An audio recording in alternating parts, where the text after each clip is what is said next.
What's up everyone, it's Q from Retro Q Gaming, and E3 2017 is in a bit of a weird spot for the simple reason is nowadays more and more developers and publishers are they're opting to have their own showcase, their own press conference. It's not just EA and Activision and Ubisoft and then your major manufacturers.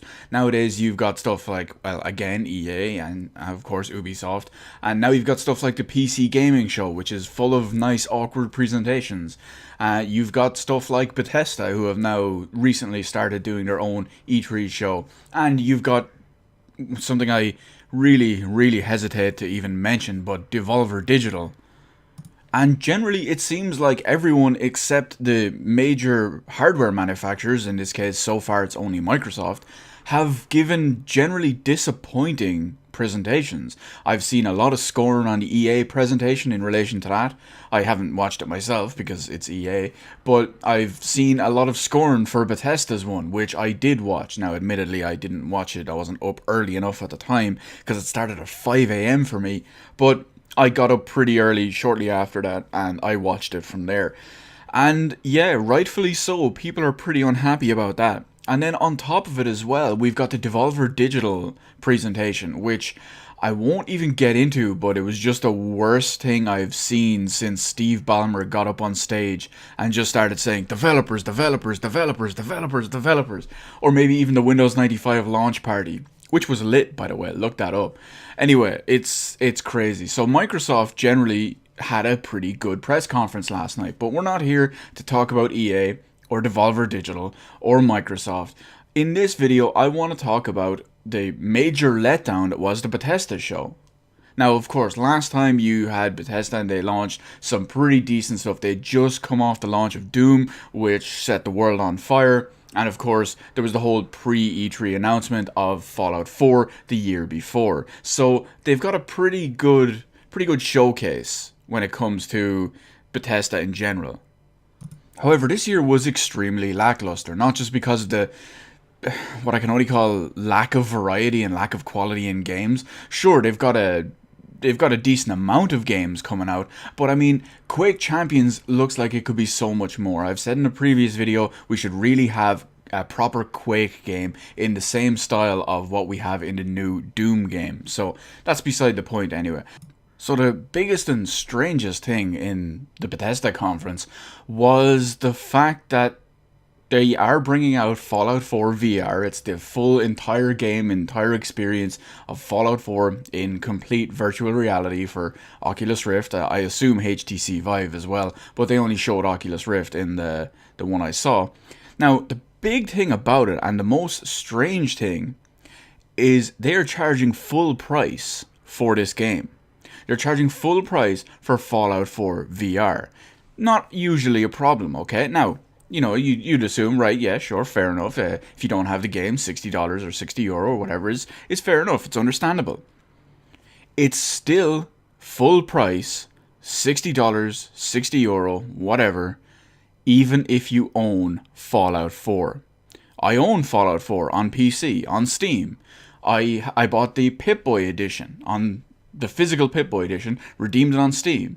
It's my second highest played game on Steam, and it's only in second place by about 9 hours. So I could easily bump that up in a day if I wanted. And there's no mention of a discount for existing Fallout 4 owners, but the fact that you have to buy the entire game that already exists, that you already own, just to play it in virtual reality at full price, if you ask me, is ridiculous.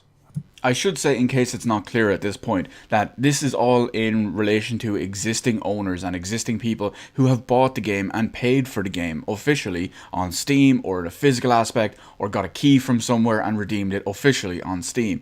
This obviously doesn't apply to people who don't own Fallout 4, because then I feel it's still a reasonable price to enter the virtual reality space of getting Fallout in general, because you're still buying Fallout at that point. But the fact is that I have Fallout. Millions and millions of people around the world have Fallout 4. We all have it. We have the story. We have all the characters. We have the files. We have the everything. We just don't have VR. Now, I think it's crazy that they're doing this. I it's going to be panned. It's already being destroyed online, and I think it's going to be panned in the long run as well. Not the actual quality of it in Fallout 4 in general, but I think the whole process of selling what is essentially VR support and a VR mod for Fallout 4 is just going to be destroyed in the long run. So that's pretty crazy. On the flip side with it as well, they have also announced Doom VFR, which no, is not the full version of Doom. It's kind of a spin-off of the existing Doom. It's really weird how they do it because of the movement and all, but at the same time, it also kind of takes a small extra little side story. And because it's a spin-off and not a main game title and all that, it launches for €30 or $30. This I can understand because this is its own separate thing completely. It's not just adding VR to an existing game.